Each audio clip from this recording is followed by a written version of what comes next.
নমস্কার বন্ধুরা, সবাইকে গোপসোনা চ্যানেলে স্বাগত।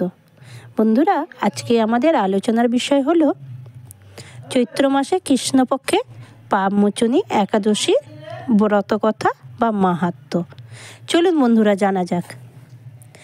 11ই চৈত্র 25শে মার্চ মঙ্গলবার হচ্ছে পাপমোচনী একাদশী গোস্বামী মতে, আর 12ই চৈত্র 26শে মার্চ বুধবার হচ্ছে নিষ্কাম মতে একাদশী ব্রতকথা। চলুন বন্ধুরা একাদশী মাহাত্ম্য বা ব্রতকথা শ্রবণ করা যাক। এই একাদশীর কথা ভবিষ্যৎ পুরাণে বর্ণিত রয়েছে। মহারাজ যুধিষ্ঠির প্রশ্নের উত্তরে ভগবান শ্রীকৃষ্ণ বললেন, চৈত্র মাসে কৃষ্ণপক্ষে একাদশী নাম হচ্ছে পাপমোচনী একাদশী। নরপতি মান্ধাতা প্রশ্নের উত্তরে মহর্ষি লোমেশ এই একাদশী মাহাত্ম্য কীর্তন বর্ণনা করছেন। এই ব্রতের ফলে সকল পাপ ও পিশাচত্ব নষ্ট হয়, আর অষ্টসিদ্ধি আদি শুভ ফলের প্রকাশ হয়। স্বর্গে ধনপতি কুবেরের চৈত্ররথ নামে এক মনোহর পুষ্প উদ্যান ছিল। তথায় সেই উদ্যানে সবসময় যেন চির বসন্ত বিরাজ করে। ইন্দ্রদেব দেবকন্যাগণের সঙ্গে ক্রীড়া করেন ওইখানটায়, ওই পুষ্প উদ্যানে। মেধাবী নামক এক শিবভক্ত বহুকাল তপস্যায় রত ছিলেন। অপ্সরাগণ তাকে দেখে মোহিত করবার জন্যে বারে বারে সেখানে যেত। তাদের মধ্যে মঞ্জু ঘোষ তার প্রণয়ের সন্ধানে চেষ্টা করত। একদিন সেই মেধাবীর কাছাকাছি বসে নানা ভঙ্গি করে বীণা বাজিয়ে মধুর সুরে গান গাইতে লাগলেন। তখন কামদেব সেই মুনির শরীরে প্রবেশ করলেন। তাতে মুনিবর কাম পরবশ হয়ে মঞ্জু ঘোষের সঙ্গে বহুদিন কাটালেন। সাধক ভজনের কথা ভুলে গেলেন, মানে সাধন ভজনের কথা তিনি ভুলেই গেলেন। গিয়ে মঞ্জু ঘোষের সঙ্গে মুনিবর বহুদিন কাটালেন। তথাপিও তার মনে স্বাদ মিটে না। 50 বছর বিগত হলেও মনে ভাবলেন একদিন মাত্র।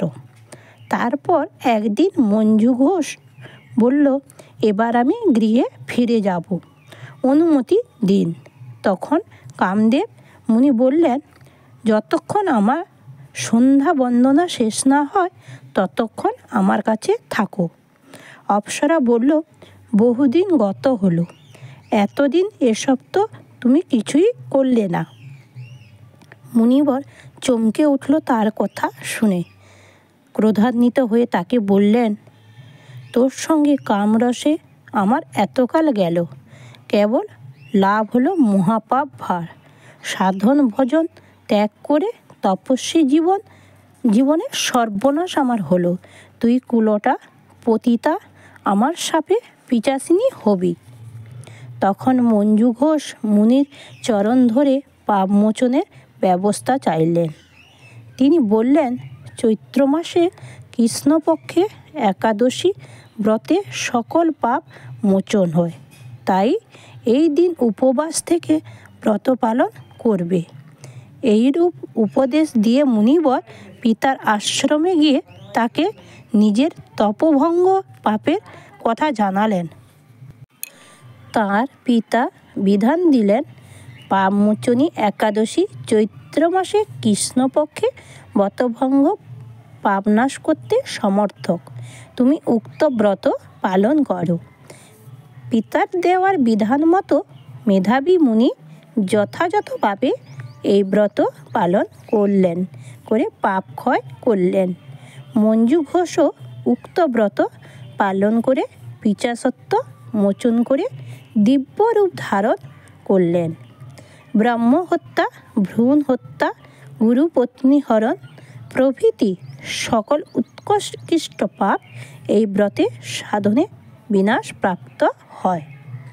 পাপমোচনী ব্রতকথা পাঠ বা কীর্তনে গোসহস্র দানের ফল লাভ করা যায়। তাহলে আমাদের পাপমোচনী ব্রত কথা পাঠ যদি করি বা শ্রবণ করি বা যদি কীর্তনও করি, শোনা হয়, তাহলে আমাদের এতে গো সহস্রদানের ফল লাভ করা যায়। তাহলে আমরা এই ব্রত যদি উপবাস করি বন্ধুরা, তাহলে আমাদের সমস্ত পাপ ও পিশাচত্ব দূর হয়ে যাবে। এটা স্বয়ং শ্রীকৃষ্ণ বলেছিলেন। কাকে বলেছিলেন? নরপতি মান্ধাতাকে বলেছিলেন। কোন প্রশ্নের উত্তরে? মহর্ষি লোমেশ মুনির প্রশ্নের উত্তরে বলেছিলেন। তাহলে আমাদের বন্ধুরা সবাইকে চৈত্র মাসে কৃষ্ণপক্ষে পাপমোচনী একাদশী ব্রত করা একান্তভাবে উচিত বন্ধুরা। আচ্ছা, এবার এই একাদশীর পারণ হচ্ছে আমাদের 12ই চৈত্র 26শে মার্চ বুধবার দিন 9টা 41:36 মধ্যে একাদশীর পালন করতে হবে। আর যেসব বন্ধুরা বুধবার দিন করবেন তাদের পালন করতে হবে 13ই চৈত্র বৃহস্পতিবার নিষ্কামতে 9টা 41:04 মধ্যে নিষ্কামতে একাদশীর পালনটা করতে হবে বন্ধুরা।